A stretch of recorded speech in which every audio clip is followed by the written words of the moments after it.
Joshua 18. The whole assembly of Israel gathered at Shiloh, and set up the tent of meeting there.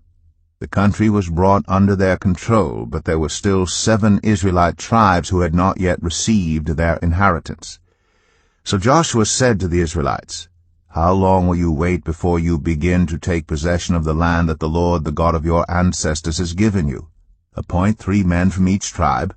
I will send them out to make a survey of the land, and to write a description of it, according to the inheritance of each. Then they will return to me. You are to divide the land into 7 parts. Judah is to remain in its territory on the south, and the tribes of Joseph in their territory on the north. After you have written descriptions of the 7 parts of the land, bring them here to me, and I will cast lots for you in the presence of the Lord our God. The Levites, however, do not get a portion among you, because the priestly service of the Lord is their inheritance, and Gad, Reuben, and the half-tribe of Manasseh have already received their inheritance on the east side of the Jordan. Moses, the servant of the Lord, gave it to them." As the men started on their way to map out the land, Joshua instructed them, "Go and make a survey of the land and write a description of it. Then return to me, and I will cast lots for you here at Shiloh in the presence of the Lord."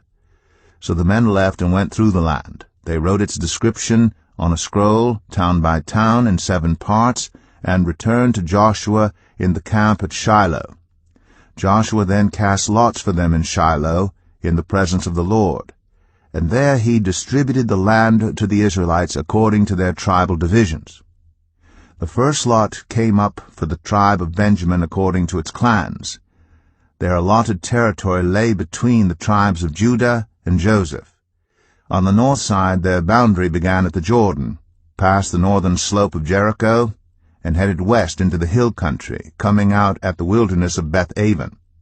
From there it crossed to the south slope of Luz, that is Bethel, and went down to Adaroth-adar, on the hill south of Lower Beth-oran. From the hill facing Beth-oran, on the south, the boundary turned south along the western side and came out at Kiriath-baal, that is Kiriath-jearim, a town of the people of Judah. This was the western side. The southern side began at the outskirts of Kiriath-jearim on the west, and the boundary came out at the spring of the waters of Nephtoah. The boundary went down to the foot of the hill facing the valley of Beth-hinnom, north of the valley of Rephaim. It continued down the Hinnom valley, along the southern slope of the Jebusite city, and so to En-rogel. It then curved north, went to En-shemesh, continued to Kaliloth, which faces the pass of Adumim, and ran down to the stone of Boan, son of Reuben.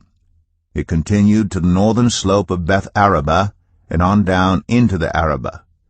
It then went to the northern slope of Beth-hoglah, and came out at the northern bay of the Dead Sea, at the mouth of the Jordan in the south. This was the southern boundary. The Jordan formed the boundary on the eastern side. These were the boundaries that marked out the inheritance of the clans of Benjamin on all sides. The tribe of Benjamin, according to its clans, had the following towns: Jericho, Beth-hoglah, Emek, Keziz, Beth-arabah, Zemaraim, Bethel, Avim, Parah, Ophrah, Kephar Ammonai, Ophni, and Geba, 12 towns and their villages: Gibeon, Ramah, Beeroth, Mizpah, Kephirah, Moza, Rechem, Irpeel, Taralah, Zelah, Haleph, the Jebusite city, that is Jerusalem, Gibeah, and Kiriath, 14 towns and their villages. This was the inheritance of Benjamin for its clans.